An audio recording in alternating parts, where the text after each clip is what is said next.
I forgot to tell my daughter that the camera in the living room was working again.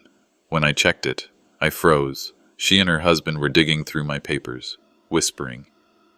He won't even notice. We'll take the house tomorrow. The pain cut deep, but I stayed quiet. What they didn't know was every word, every lie, was being saved, evidence I'd use when the time was right. Follow my story until the end, and don't forget to subscribe to the channel. Comment the city you're watching from so I know how far my story has reached. The kitchen clock clicked past 9 when a sharp vibration stirred the phone beside the notepad. The screen glowed. Security alert. Living room camera. 9:17 p.m. Cold air from the drafty window brushed the back of the neck, raising a quiet shiver. The system had been re-enabled just yesterday, yet no word of that had been passed along to Carla. A thumb pressed the notification. Steady. Careful. As if any sudden move might shatter the moment, the app opened into the familiar glow of the living room. The lamp near the recliner threw a soft cone of light over the coffee table. Papers sprawled in uneven piles, corners curled, shadows stretching long across the rug. 2 figures stood there, Carla with her arms folded, Daryl bending low, lips moving. The sight pressed heavy on the chest, but the breath remained measured. A quick pinch zoom pulled the view tighter. Words on the file tabs trembling into clarity. Property taxes. Bank statements. House. Taxes. The titles stared back from the manila folders like quiet accusations. A flick of the thumb toggled the audio feed, and muffled whispers filtered through. One hand reached for the pen kept always by the table, scratching down the timestamp with blocky numbers. Every second mattered now. A sudden spike of clarity cut through the haze when Daryl's voice lifted. "We'll slide it in with the insurance updates. He won't read the details." The words froze the breath. Carla leaned closer to him, her tone flat, deliberate. "He won't notice a thing." Stillness settled like ice in the veins. The app's green record icon pulsed faintly. There was no need to press save. The system captured everything. Yet the finger hovered just above the button, needing that small illusion of control. Moments later, Carla moved to the counter. The scrape of a plate echoed, then a dull thud as leftovers hit the trash bin. "The cash he gives us are crumbs of respect," she muttered. Each syllable landed heavier than the food sliding into the garbage. Jaw clenched until it ached. A quick swipe flagged the clip. Evidence deserved order, not impulse. Silence lingered as the two shuffled through papers again. Marvin's eyes narrowed when Carla rehearsed in a syrupy tone. "Daddy, this is for your safety. You'll thank us one day." Daryl tapped the papers flat. "We'll get it notarized tomorrow. Power of attorney. Housekeeping." The script was obvious. Each phrase practiced, not spoken from concern. Notes filled the page in front of Marvin. Time marks, keywords, clipped phrases. No outburst now. Observation came first. Confrontation could wait. Another alert buzzed. Motion detected in the hallway. The feed switched with a quick flick. Daryl's frame entered view. Shadow long against the wall. Hand slipping toward the locked drawer near the study door. Carla glanced up at the camera's eye and lowered her voice. "Check it. It has to be in there." A metallic scrape answered. Keys tested against the lock. The notepad's pen pressed harder as the time was logged. Tension held like a wire drawn tight. The key turned once, then twice, and the drawer I built to guard my life began to open. The drawer rattled in the living room as Daryl jiggled a ring of keys. A metallic scrape echoed through the audio feed. Sharp against the quiet night, Carla's voice cut through, low and impatient. "Hurry up. He'll never notice if you just keep trying." The steady rhythm of my breathing kept me anchored. Panic had no use here. Patience did. With a tap, the garage feed replaced the close-up of their hands. Tools gleamed along pegboards, each outlined with permanent marker from habits formed decades ago. Cabinets lined the far wall, padlocks glinting in the dim bulb. Beneath a tarp in the corner sat a safe only I knew the weight of. The drawer they wanted so badly was empty of what mattered most. Still, watching them circle like wolves tested every fiber of restraint. Back to the living room view. Daryl cursed under his breath. The keys useless. Carla shoved a dining chair sideways, its legs shrieking across the hardwood. The empty place at the table, my place, slid out of frame. Her pacing broke the tidy scene I'd built in that house. Frustration spilling into every motion. Shoulders stiff, jaw clenched. She looked less like the daughter I raised and more like someone rehearsing betrayal. The scrape of that chair lingered longer than it should have. A blunt symbol shoved under my nose, my seat, my voice, cast aside with a single shove. A hollow slam followed as it knocked against the wall. I recorded the moment, thumb pressing the screen, though the system had already stored it. Evidence layered upon evidence, their voices sharpened, stripped of any civility. "We shouldn't have to beg for scraps," Carla snapped. Her tone was hard, clipped. The sweetness she used on neighbors gone. Daryl smoothed papers and muttered, "His medical bills are his problem, not ours." Each word lodged deep, heavier than the drawer they failed to open. Anger pulsed steady but contained. A current kept beneath stone. Then the cut came deeper. Carla lifted an envelope, white with the hospital's blue logo clear in the camera's focus. "We tossed this," she said flatly. "We're not covering it. He'll drain us if we let him." The stamp in bold red, "Do you," caught the light as she flicked it back onto the pile. My jaw locked until it ached. Betrayal had a paper trail, and here it was. Screenshot after screenshot filled my phone's gallery. The invoice frozen in digital clarity. Carla's dismissive hand frozen mid-gesture. Daryl's indifference frozen in his half-smile. What once was family now filed neatly as evidence. The pain sharpened into something calmer, colder, resolve. Daryl's eyes flicked toward the garage door, curiosity tugging him closer. Carla hissed, "Not tonight. Cameras." At that, lips pressed thin, I almost smiled. The foresight of wiring every corner, every angle, now held them back. My caution had become my shield, back on the living room feed. Their irritations swelled like steam against a closed lid. Pacing, whispering. Papers shuffled too fast to mean order. Every instinct screamed to march down the hall and slam the truth in their faces. But fury spent in shouting dies fast. Fury tempered, written down, backed with proof, that endures. So I kept my pen moving, noting times, words, gestures. Carla finally sat, lowering her voice until it was barely caught by the mic. "We push harder tomorrow. He won't even see it coming." Daryl's nod sealed the pact, his hand flattening the yellow folder with quiet finality. My finger hovered over the app's close button. The night wasn't finished, but I'd seen enough. The beat of my heart was steady, not frantic. Tomorrow, they planned tomorrow, and I knew tonight was only the beginning. The morning light spilled through the blinds in pale streaks, touching the edges of the kitchen counter where a half-empty mug of black coffee sat cooling. The house was quiet, too quiet. Every hum of the refrigerator and tick of the wall clock only seemed to sharpen the weight of last night's words. They had said tomorrow. The word clung to me like a heavy coat. The phone rested in my palm again. My thumb hovered over the app icon, and a long breath left my chest.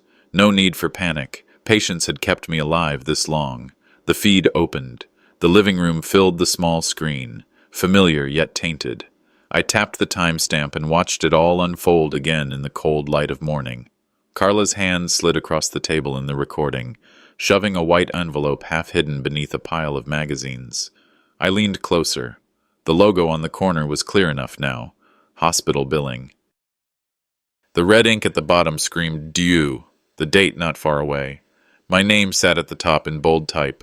Betrayal doesn't soften in daylight. It cuts deeper. The clip froze on her hand, pressing the envelope flat. My jaw set tight. Anger wanted to flare, but I pressed it down. Screenshots captured the moment, labeled neatly in a folder I'd created overnight. Each file named with date, time, and a short note. Not rage. Discipline. That was my armor. Then Daryl appeared clearer in the next frame. His fingers tapped against a yellow folder, thicker than the rest, its spine heavy with paper. A corner label peeked into view. Estate planning. My pulse hardened. They weren't just scheming, they were drawing a map for a future that erased me entirely. The folder sat like a loaded gun on the table, not aimed with bullets, but with ink and signatures. They wanted my house, my savings, maybe even the power to decide when I breathed my last. A lifetime of sacrifice, and in their eyes, I was an obstacle to be managed. The coffee turned bitter on my tongue. I pushed the mug aside and whispered into the silence. So that's their tomorrow. My own voice startled me, low and hoarse, but steady. Anger simmered, hotter now, but I kept it caged. Outbursts leave ashes. Patience leaves strategy. My notepad lay open beside me. Names written in careful block letters. Victor Malvo, lawyer. Evelyn Klein, neighbor. Both had seen enough of life. Both understood truth when it stared them down. Allies mattered more than family who had chosen betrayal. The folder became the enemy's script. I would let them read from it, rehearse from it, live in its shadow, because every page, every whisper, every smirk they thought unseen, I would make sure it stacked against them. Evidence, not accusation. Quiet observation would be my weapon. The phone buzzed. A text from Carla, checking in. You good? The words were sugar on the outside, poison underneath. My thumb hovered over reply, then drifted back. Silence spoke louder than any response. They would wonder, maybe even grow careless. Silence was my shield now. I replayed the last clip once more. Daryl slipped the yellow folder back, turned the small key, and locked the drawer. Carla leaned in close, her whisper faint but sharp. We'll handle it tonight. My eyes closed as I pressed save. The heart pounded steady, not frantic. Tonight, always tonight with them, and tonight I would be ready. The late afternoon light slanted through the blinds, throwing narrow stripes across the kitchen table. The invoice sat there where I had placed it. A silent accusation against the two people who claimed to care for me most. The house was too quiet, each tick of the clock sounding staged, rehearsed, as though everything waited for the first slip of truth. The front door opened with a soft click. Carla's voice called out, cheerful and deliberate. Dad? She stepped into the kitchen, her coat draped casually over one arm. Her eyes flicked toward the bill on the table, but she didn't pick it up. She smiled instead. The kind of smile you wear when you're hiding something, not when you're glad to see someone. I spoke evenly, steadying my voice. Carla, sit for a moment. She hesitated but pulled out a chair. I tapped the invoice with my finger. Why was this hidden? The question stopped her smile cold. She froze, lips parting just slightly. Then she laughed. High, too quick. That? She said. Oh, Dad, you must have misplaced it. You know how these things pile up. The air thickened between us. My silence pressed harder than any accusation. Her eyes shifted, searching for an escape. The front door clicked again, and Daryl appeared. His shirt sleeves rolled, a practiced ease in his stride. He glanced at the invoice, then at Carla, and moved behind her like a shield. What's going on here? He asked. Tone light. Dad thinks we're hiding bills. Carla answered quickly. Daryl chuckled, shaking his head. You must be mistaken. Maybe you misread something. These notices can be confusing. I let the words sit, watching him carefully. Every detail mattered. The way his hand landed on Carla's shoulder. The way his eyes didn't quite meet mine. I pressed no harder, but I didn't let go. Carla leaned forward, her voice softening in a rehearsed way. Dad, sometimes your memory, well, it isn't what it used to be. You forget small things. That's natural. The strike was subtle, but it landed heavy. They weren't just hiding a bill. They were erasing my clarity, my dignity. I met her gaze. I remember well enough to write the checks that built this house, and I remember every board and nail that went into it. The words cut through the room. Daryl's smile faltered. Carla's hand twitched against the table. Her tone cracked then, frustration leaking out. Why can't you just let us handle things? We're only trying to help. I stayed silent. Sometimes silence bruises more than shouting. My hand gripped the arm of my chair. Steady as stone, inside, the truth crystallized. They were willing to push me aside, willing to make me vanish from the life I had built. Carla drew in a long breath, then forced her face into something lighter. Anyway, enough of this. Let's just enjoy dinner later, okay? She rose from the table, smoothing her coat, her smile thin and false. I let her retreat, saying nothing. Her phone lit up as she walked toward the door. I caught the reflection in the glass pane, her thumbs moving quick over the screen. The message she typed was short, sharp. He suspects. We'd tighten up tonight. Her whispers carried louder than shouts. I knew they were planning something I had yet to see. Dinner felt more like a formality than a meal. The scrape of the fork against the plate was the only sound filling the kitchen, each drag across porcelain cutting through the quiet. My mind wasn't here. It was still caught in the sharp exchange from earlier. Carla's laugh when I asked about the hospital bill. Daryl's voice, smug and certain, telling me I must have imagined it. None of it sat right. The roast chicken on the plate might as well have been cardboard. I chewed, swallowed, but tasted nothing. The words from last night's feed and today's confrontation circled my thoughts like restless birds. I set the fork down and stared at the empty chair across from me. Once, that chair was filled by family. Now it stood as silent proof of distance. The knock came just as I pushed the plate away. Light, rhythmic, too deliberate to be casual. I knew before I opened the door who it was. Carla stood there with a bright smile that never reached her eyes. "Hey, Dad, thought I'd drop by. Just checking in." Her voice carried the same sugary tone I'd heard her rehearse on camera. It no longer fooled me. She walked in like she still had a place here, like she hadn't just lied through her teeth earlier. She glanced at the table, at the untouched food, and put on a frown of concern. "You're not eating well. You've got to keep your strength up." I folded my arms and let her words hang. She filled the silence with idle chatter, talking about errands she supposedly ran that day. The effort to gloss over our last exchange was obvious. My jaw tightened. Finally, I broke the quiet. "Where's the folder?" The shift in her face was instant. The smile froze, then cracked. Her eyes darted toward the kitchen drawer as if it might answer for her. "What folder?" "You know which one, the yellow one. The one labeled estate planning." Her breath hitched just enough for me to notice. She tried to laugh it off, brushing hair from her face, but the sound came hollow. "Dad, you're stressing over papers. Maybe you misplaced it." "Funny thing," I said, leaning on the counter. "Misplaced things don't end up locked in drawers I watched someone else touch." Before she could answer, the front door opened, and Daryl's heavy footsteps filled the hallway. He didn't bother with greetings. His voice carried a sharp edge even before he entered the room. "What's this about folders now?" Carla's shoulders dropped in relief at his arrival. He stepped forward, broad and firm, planting himself between us. "You're working yourself up again," he said. "This paranoia, it isn't good for you." Paranoia. The word landed like a slap. He meant to undercut me, to turn doubt into weakness. My chest tightened. But it wasn't fear.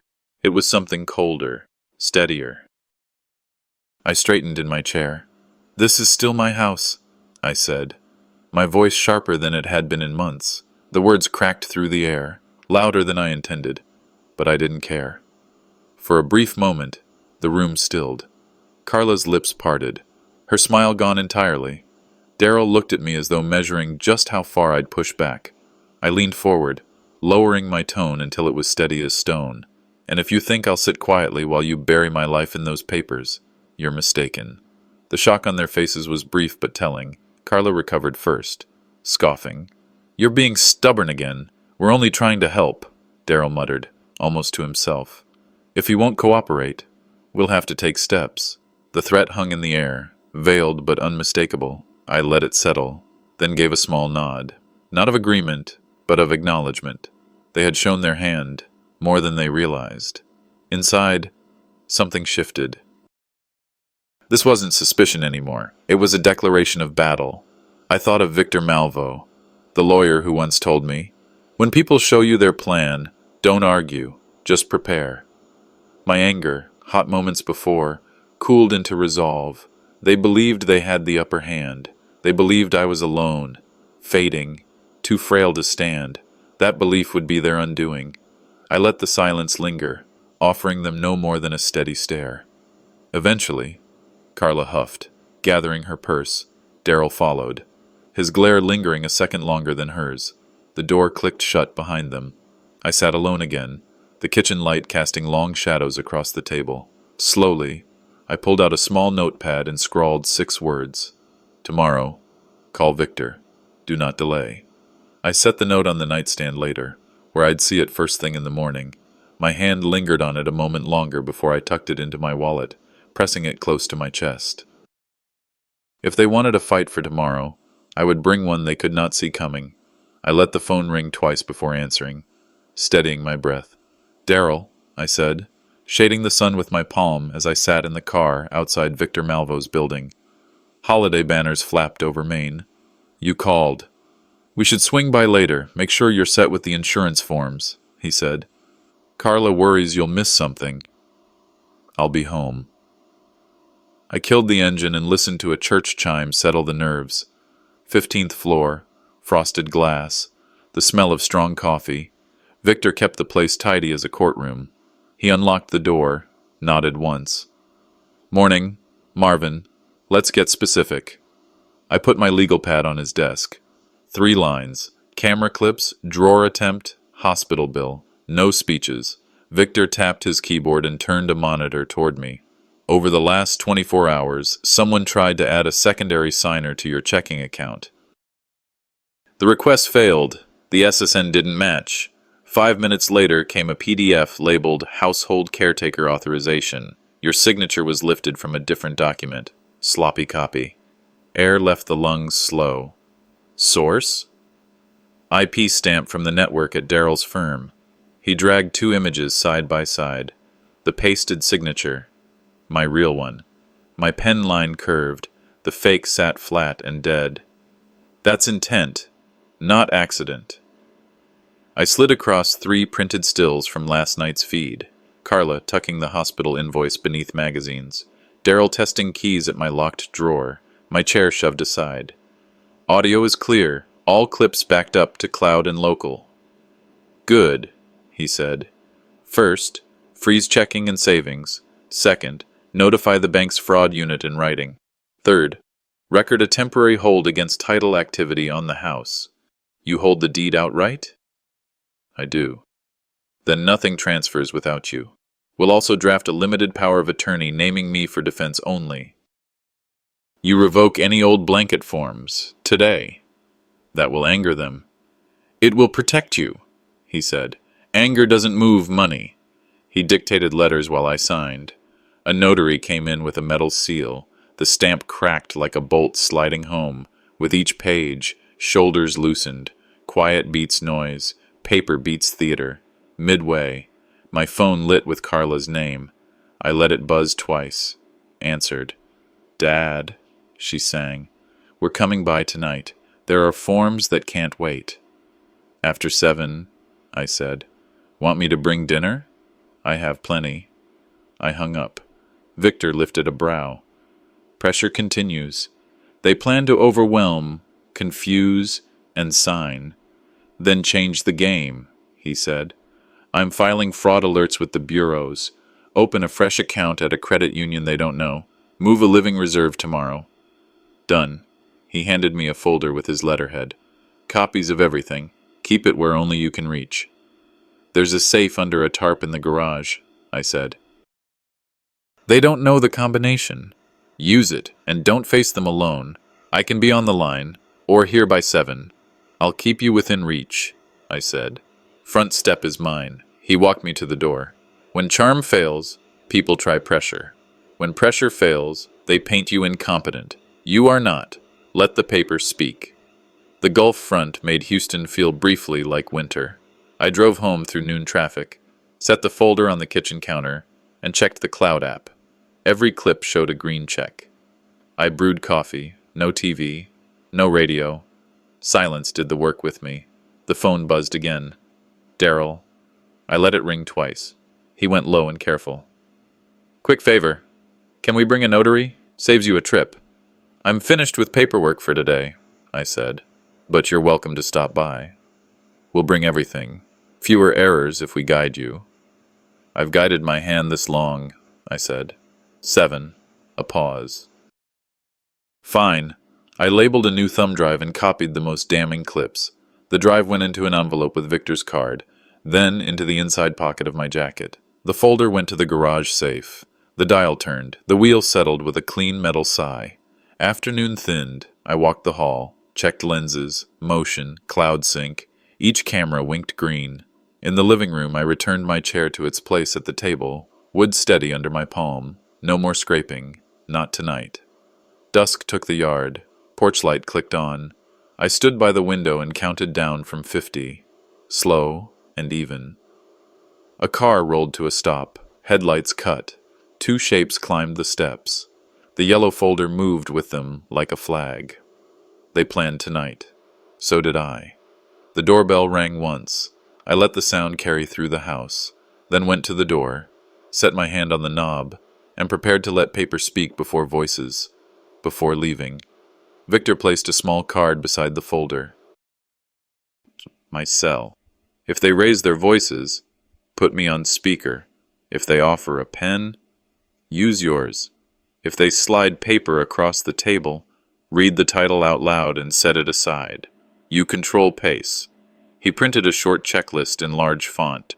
Freeze accounts, confirm alerts, verify deeds, document every contact.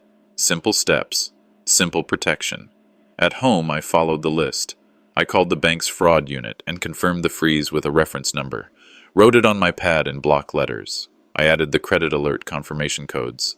I photographed the page, then tucked the pad into the inner pocket with the thumb drive. The house had the hush of a stage before curtains open. Even the refrigerator seemed to breathe in quiet clicks and sighs. I tested the porch cam speaker. The phone rang just as I was setting my keys on the counter. Daryl's name lit the screen, his timing too sharp to be coincidence. I let it ring twice before answering, bracing for the venom I knew was waiting. Marvin? His voice dropped low, thick with warning. We need to move forward with the family business. You should sign the papers sooner rather than later. It'll make things easier for everyone. The words were dressed as advice, but the weight behind them was threat. My grip on the phone tightened. I'll hear it face to face. Not over the phone, I said, my tone flat, steady.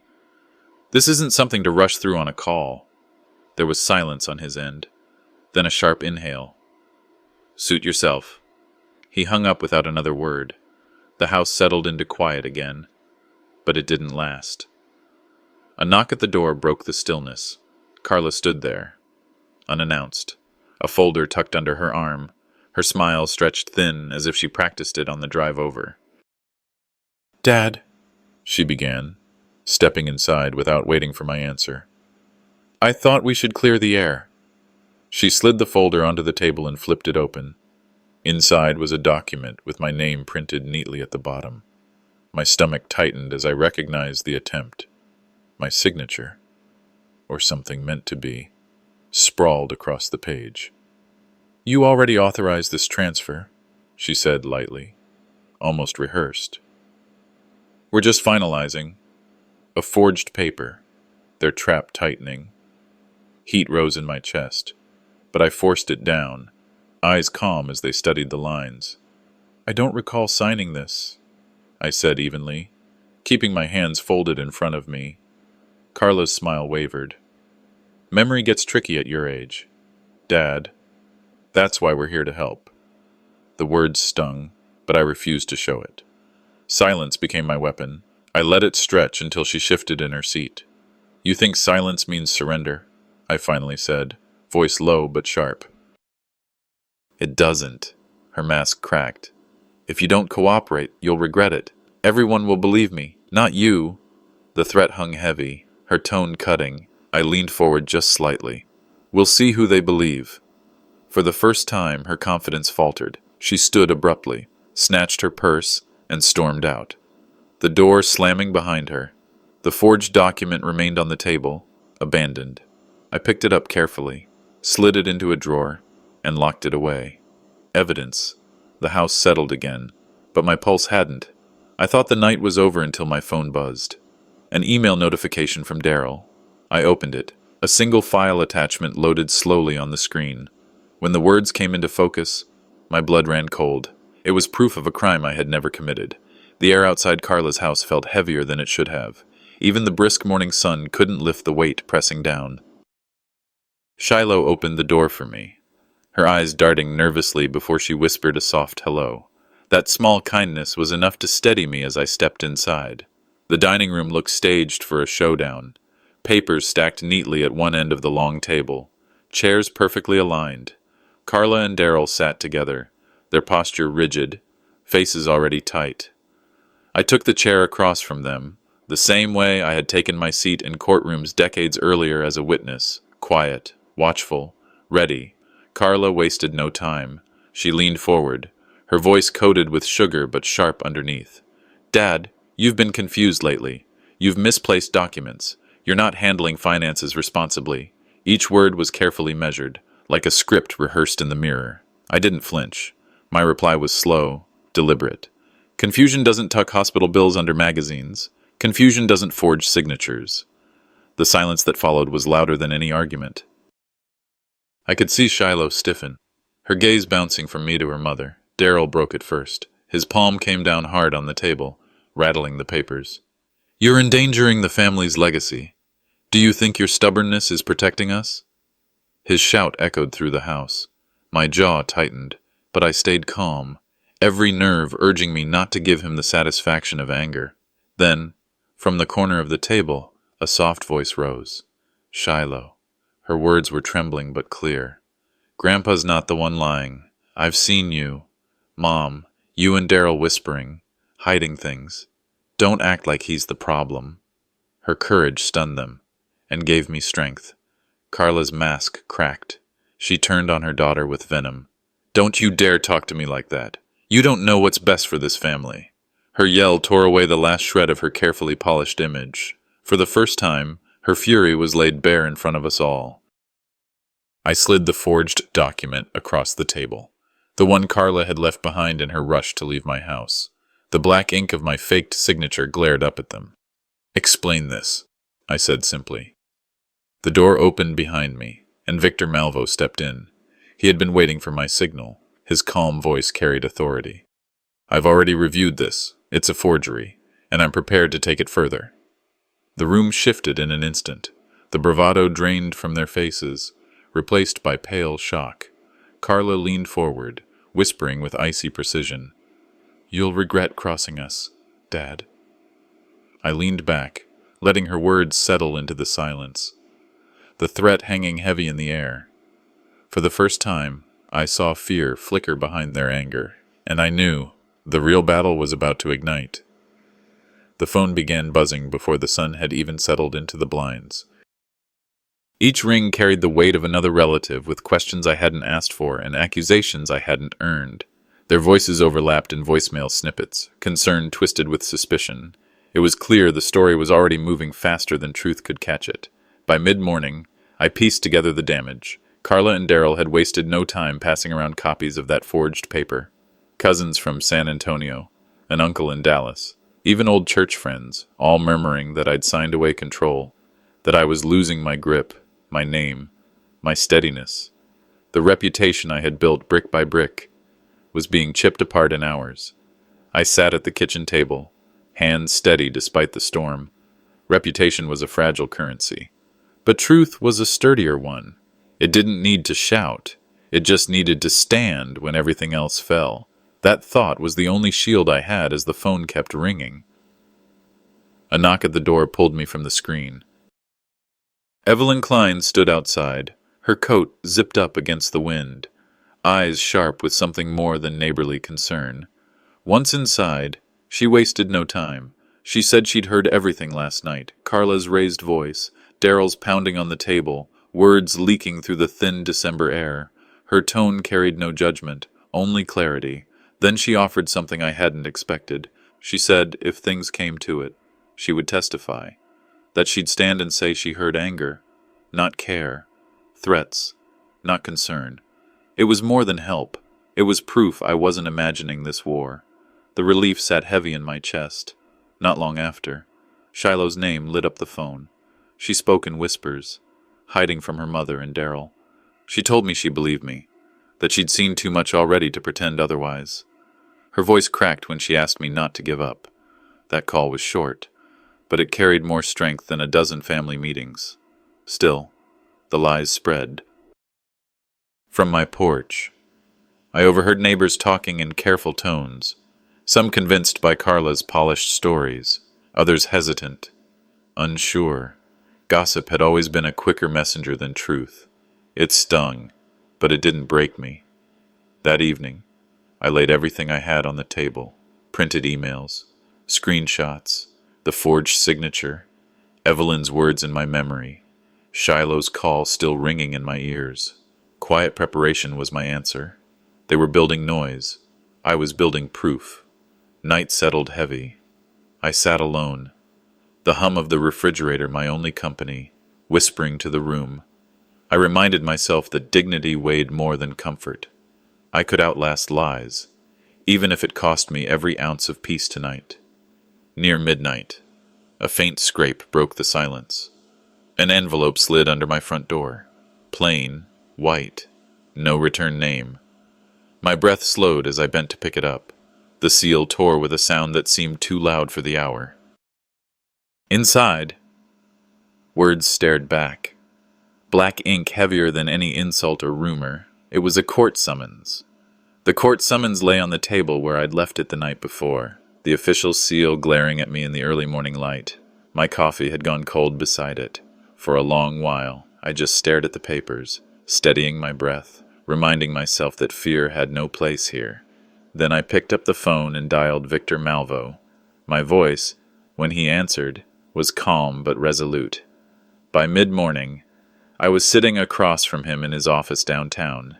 The blinds were half drawn, light striping across the polished desk. Victor read each page carefully, adjusting his glasses. I could tell from his furrowed brow that the news wasn't good, but I waited, refusing to let dread lead the conversation. "They've filed to declare you incompetent," he finally said. "Carla and Daryl want control of your estate through the court." The words hit like a punch, but I stayed still, gripping the armrest of the chair.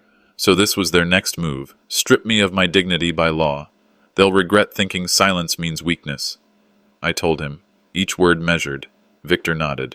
He knew me well enough not to mistake my quiet for surrender. He leaned forward, tapping the summons. "We'll need witnesses. Evelyn is strong. She can testify to what she overheard. And Shiloh, she could be critical if she's willing. Gather every scrap of evidence, documents, recordings, dates, times. The more detail, the stronger our case." By the afternoon, word had already spread. Neighbors slowed their steps near my house, whispering. Some believed Carla's story, shaking their heads at me as though I were already guilty. Others avoided eye contact, not knowing what to believe. My reputation was being shredded in real time. The betrayal cut deep, but I refused to bleed in front of them.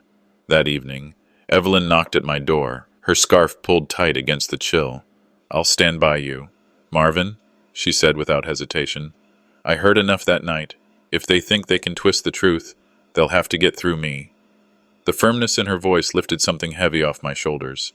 Later, Shiloh slipped in quietly, her eyes darting as if she feared being followed. She handed me a folded note, her small hand trembling. "I'll testify if you need me." It read. My chest tightened, not from weakness, but from the surge of strength her words gave me. She was young, but braver than the ones trying to control me. As night fell, I sat at my desk with every piece of evidence laid out before me. The forged signature Carla left behind, the email Daryl had sent, the video clips I'd stored and backed up. Each one was a weapon, not of vengeance, but of truth. I slid them into a folder marked with today's date. Victor called just before I turned in. "The first hearing is in 3 days, he said. His tone was steady, but the warning was clear. 3 days to prepare for the fight of my life. I closed my eyes, the sound of his words echoing in the dark. Steeling myself for the storm that was waiting in the courtroom, I whispered into the quiet house, "I am not done." Walking through the courthouse doors felt like stepping into a storm. The Harris County Courthouse always smelled faintly of old wood and polish. But that morning it carried something heavier, judgment, Every whisper echoed in the marble hall. People glanced at me, then back at Carla, who kept her eyes fixed straight ahead, lips pressed thin. Darrell walked beside her with the swagger of a man who thought he had already won. Inside the courtroom, I took my seat next to Victor Malvo. His calm presence steadied me, though my pulse drummed in my chest. Across the aisle, Carla and Darrell leaned in close to their lawyer, whispering like children scheming during recess. The judge entered, gavel cracking the room into silence. Carla's lawyer rose first. He painted me as an aging man slipping into confusion, unable to handle finances or decisions. Each word was dipped in poison. For his own protection, the attorney said, Mr. Ridgway should relinquish control of his estate. I sat still, jaw clenched, refusing to give him the satisfaction of a reaction. Then Victor stood. His tone was low, measured, carrying weight in every syllable. The man you see before you built his life on discipline. The evidence will show not only clarity of mind, but deliberate betrayal from those who should have cared for him most. His words pulled the gallery to attention. Evelyn Klein was called first. She straightened her back as she walked to the witness stand. Her voice didn't tremble. I've lived next door to Marvin Ridgway for over 30 years. He remembers more details than most men half his age. Last week, I overheard his daughter shouting at him, words no father should hear. The courtroom shifted, murmurs rippling. Carla's face reddened, but she stayed silent. Then came the shock no one expected. Shiloh, my granddaughter, stood up from the benches without being called. I want to speak, she said, her young voice clear but shaking.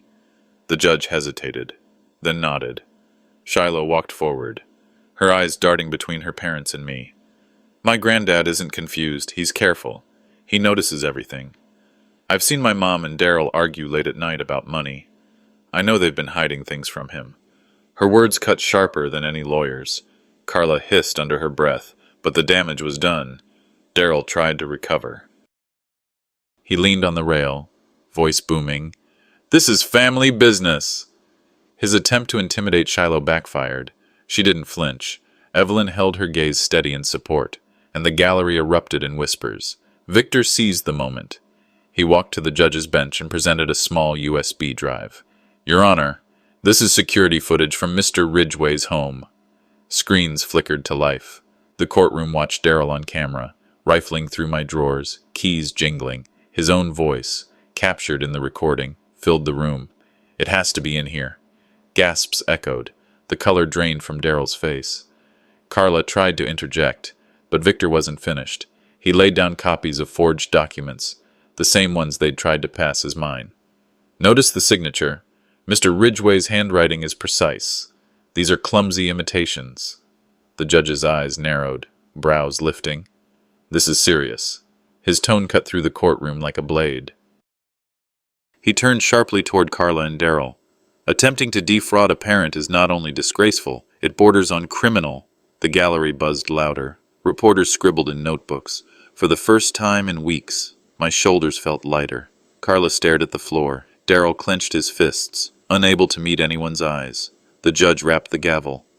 Order, this case isn't over. Tomorrow we will hear the final ruling. The sound reverberated through my chest. Vindication warmed me, but dread lingered too. Tomorrow would decide everything. My house, my name, and the future of the family I once believed unbreakable. The morning of the verdict dawned quiet but heavy, like the air before a storm.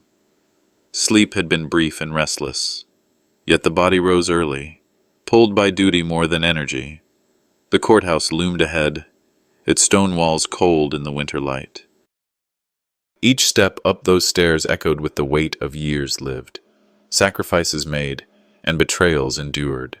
Inside, the hall smelled faintly of polish and old paper. Voices murmured low, but every glance felt sharp. Carla avoided eye contact, her jaw tight.